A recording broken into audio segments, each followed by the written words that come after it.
5 seconds. Get ready. Start.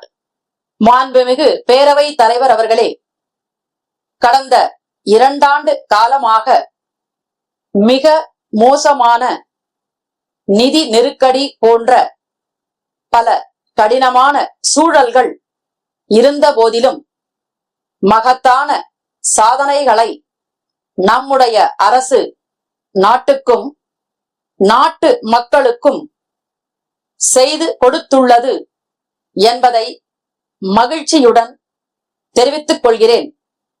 தமிழ்நாட்டு மக்கள் ஒவ்வொருவருக்கும் ஏதாவது ஒரு வகையில் இந்த அரசு நன்மை செய்து கொண்டிருக்கிறது என்பதை என்னால் தலைநிமிர்ந்து சொல்ல முடியும். மகளிருக்கு கட்டணமில்லா பயண வசதி என்ற திட்டத்தின் மூலம் கோடிக்கணக்கான பயணங்களை தமிழ்நாட்டு மக்கள் மேற்கொண்டுள்ளனர். அதேபோல் குடும்ப தலைவிகள் மாதந்தோறும் 1000 ரூபாய் பெறவிருக்கிறார்கள் என்கின்ற தகவலையும் நான் தெரிவிக்க விரும்புகிறேன்.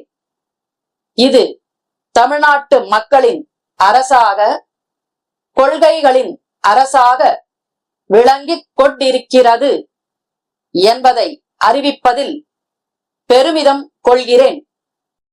சமூக நீதி, சமத்துவம், சகோதரத்துவம் போன்ற தத்துவங்களின் அடிப்படையில் இந்த அரசு இயங்கிக் கொண்டிருக்கிறது என்று சொன்னால் அது மிகையாகாது. ஓர் அரசு மக்கள் நல அரசாகவும் அதே நேரம் கொள்கைகளை காக்கும் அரசாகவும் இருக்க வேண்டும். மக்களுக்கான உதவிகளை மட்டும் செய்துவிட்டு கோட்பாடுகளில் இருந்து விலகிச் சென்று விடக்கூடாது.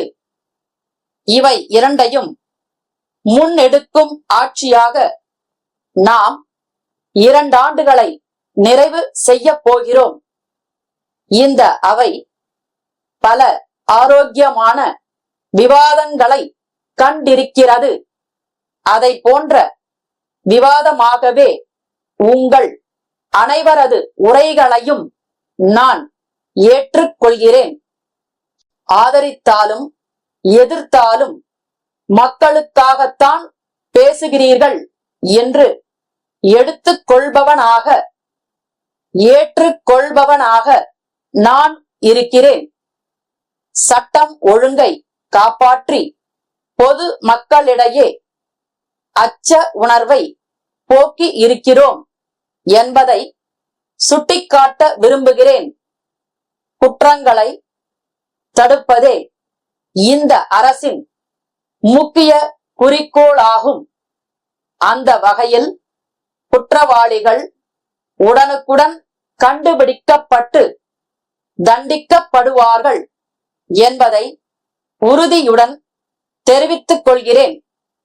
மக்களுக்கு நெருக்கமாக சென்று திட்டங்களை கண்காணிக்க வேண்டும் என்ற நோக்கத்தோடுதான் கள ஆய்வில் முதலமைச்சர் என்ற திட்டத்தை நான் தொடங்கினேன்.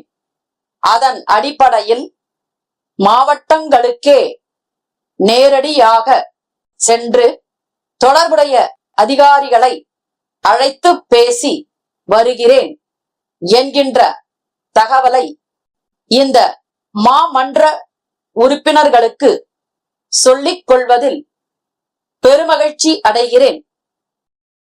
விழுப்புரம் ரவி மின்சார பொருட்கள் விற்பனையாளர், சென்னை கண்ணன் மின்சார பொருட்கள் விற்பனையாளருக்கு எழுதிய கடிதம். அன்புடையீர், தங்களின் 2023 மே மாதம் 8ஆம் நாளைய பத்திரிகை விளம்பரத்தை பார்த்தோம். அதில் தாங்கள் மின்சார பொருட்களுக்கான ஒட்டுமொத்த விற்பனையாளர் என்றும் பிற மாவட்டங்களை சேர்ந்தவர்கள் தங்கள் மாவட்டத்தில் விற்பனையாளராக செயல்பட தங்களுடன் தொடர்பு கொள்ளவும் என விளம்பரம் செய்திருந்தீர்கள். இம்மாவட்டத்தில் கடந்த 10 வருடங்களாக மின்சார பொருட்கள் விற்பனையில் முன்னணியில் இருக்கின்றோம். அந்த வகையில் நாங்கள் விழுப்புரம் மாவட்டத்திற்கு விற்பனையாளராக நியமனம் வேண்டி விண்ணப்பிக்கிறோம். மேலும் விற்பனை பொருட்களின் மீதான 10% விலை தள்ளுபடியை எங்களுக்கு அளிக்குமாறு பணிவுடன் கேட்டுக்கொள்கிறோம். இது குறித்த தங்கள் பதிலை விரைவில் ஆவலுடன் எதிர்பார்க்கிறோம். தங்கள் உண்மையுள்ள